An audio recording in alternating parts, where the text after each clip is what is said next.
Olá pessoal, depois de um longo e tenebroso inverno, estou de volta com mais uma videoaula.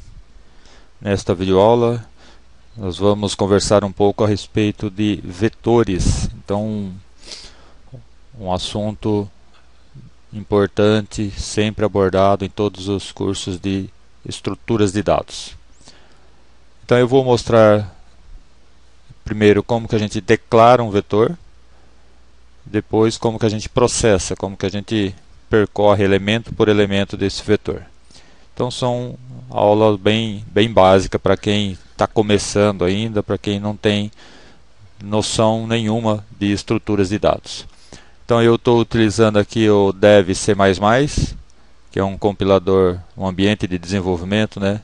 C++ gratuito. Então é só procurar no Google e você acha para baixá-lo. Então eu vou criar um novo arquivo. Então, como programador em C, você sabe que a primeira coisa que a gente tem que fazer é colocar os includes, né? Quais as bibliotecas que a gente vai usar. Então em C++, a gente, se houver entrada e saída de dados, a gente vai utilizar a biblioteca IOStream. Uma outra instrução é o namespace. Using namespace standard. Não é obrigado, mas facilita bastante a vida do programador. Então eu vou começar a função main de forma mais simples, sem parâmetros. Então você sabe que um vetor é uma estrutura de dados homogênea, ou seja, é uma estrutura de dados composta que ocupa um espaço na memória contíguo, ou seja, cada elemento está um após o outro, né? Não está espalhado na memória, está em sequência, e todos os elementos têm que ser do mesmo tipo. Então vamos usar aqui um vetor do tipo int. Então vetor, quantos elementos eu quero? Então eu quero que esse vetor tenha 5 elementos. E agora, como que a gente inicializa um vetor? Então aqui eu declaro um vetor de inteiros com 5 elementos. Eu posso inicializar assim, colocando um valor para cada elemento.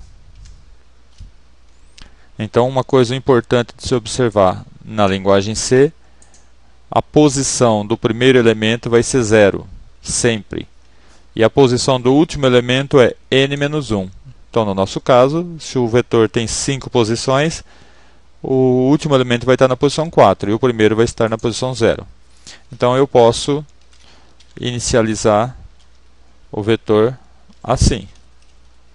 Então, elemento 1, 2, 3 e 4.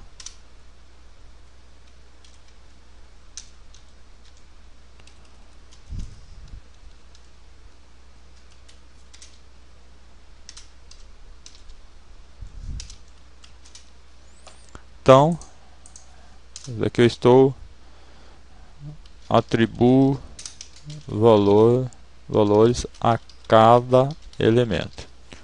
Então essa é a forma mais simples. Uma outra forma é a gente declarar o vetor e já inicializá-lo. Então, da mesma forma como a gente pode declarar uma variável e já atribuir um valor, por exemplo, int x recebe 0. Eu poderia também declarar um vetor e colocá-lo lá, uma sequência de valores que eu quero atribuir a ele. Então aqui eu estou dizendo que o elemento 0 vai receber o valor 1, o elemento 1 o valor 2 e assim por diante. E o quarto elemento, o quinto elemento, né, que vai estar na posição 4, 5. Então isso daqui e isso daqui tem o mesmo efeito. Então eu vou deixar a forma tradicional. Então agora vamos listar os elementos em ordem inversa. Então isso daqui é um exercício muito pedido em estruturas de dados. Então, em ordem inversa, significa eu listar primeiro esse, depois esse. Então, eu vou declarar aqui uma estrutura for, com uma variável de controle chamada i, começando no valor 0. No valor 0 não, no valor 4. Então, eu tenho que começar do 4. E eu vou repetir enquanto o i for maior ou igual a 0. Então, eu começo em 4, depois menos, menos, menos, enquanto ele for maior que 0. Então, 4, ele imprime. 4 é maior ou igual a 0? É. Então, vai imprimir o quarto elemento.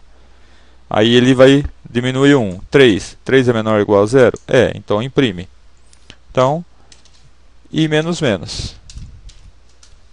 Então, começando em 4, enquanto for maior que 0, ele imprime. Aí, então, vetor índice i. E aqui eu vou colocar um separador qualquer. Aí ele imprime o elemento 4. Aí vem aqui, subtrai 1. Então vai para o 3. O i, valendo 3, ele é maior ou igual a 0? É. Então vem aqui. Até que uma hora ele chega no 0. I é maior ou igual a 0? É. Imprime. Aí menos 1. Menos 1 é maior ou igual a 0? Não. Então ele sai do laço. Então F11 para compilar. Dá um nome, ele pede para salvar a primeira vez que você executa. Então, aqui está, em ordem inversa. Ok? Então tem muitas possibilidades que a gente pode fazer aqui. Aqui, por exemplo, eu poderia, ao invés de ter inicializado, ter pedido para o usuário digitar esses valores, né? Então, vamos pegar uma estrutura for, int i igual a 0, enquanto i menor que 5. Então aqui eu vou fazer em sequência. Então o i começando em 0, como a gente vai ter 5 elementos, o primeiro vai ser número 0 e o último vai ser número 4. Então enquanto o i for menor que 5, portanto até 4, ele vai entrar nessa estrutura aqui. Então eu vou apresentar uma mensagem, cout, e vou colocar o número. Vou pedir para ele imprimir i mais 1. Por que eu estou imprimindo i mais 1? Porque eu quero mostrar na tela para o usuário o elemento 1, que está na posição 0, mas para o usuário não seria muito interessante a gente mostrar 0, né? Aí, 2 pontos. Aí eu vou colocar aqui um comando para entrada de dados. Então o usuário vai digitar um dado e eu quero armazenar essa informação na posição i do meu vetor. Então F11. Então 1, 2, 3, 4, 5. E aí imprimiu. Beleza, pessoal? Facinho, né? Então esse daqui é só para dar a primeira instrução. Como que se declara um vetor, como que a gente pode atribuir valores. Então a gente viu que eu posso atribuir diretamente a cada elemento. No corpo do programa, eu posso já declarar o vetor e inicializá-lo, né? Ou eu posso pedir para o usuário digitar e atribuir e guardar o valor em cada um dos elementos. Quando você declara o vetor e já inicializa, você não precisa inicializar todos. Por exemplo, eu só quero inicializar o 1 e o 2. Vamos imaginar que o 1 e o 2 eu já sei qual vai ser o valor. Os outros, 3, 4, o 3, 4 e o 5 vai depender do usuário. Então eu vou começar na posição 2. Essa é a posição 0, essa é a posição 1. Então eu vou começar na posição 2. Então o usuário só vai digitar o terceiro elemento, o quarto e o quinto. Então, ok? Então a inicialização não precisa inicializar todos. Uma outra coisa curiosa também interessante é que quando eu atribuo valores a todos os elementos, eu não preciso colocar a quantidade de elementos que vai ter aqui. O próprio compilador já conta para mim e declara o vetor, já dimensiona o vetor para o número de elementos que tiver aqui. Mas isso só é possível a gente fazer quando a gente atribui um valor inicial para todos os elementos. E eu não teria como criar um vetor de 5 elementos desse jeito. Ele vai criar o vetor aqui com 2 elementos. Então, se ocorrer isso, eu quero inicializar só parte do vetor. Aí, então, eu tenho que colocar aqui que o vetor vai ter 5. Ok? Então, espero que tenha esclarecido o básico a respeito do vetor. E na próxima aula, então, a gente volta com um assunto um pouco mais avançado em relação ao vetor.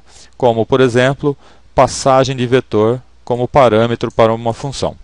Ok, pessoal? Obrigado. Até mais.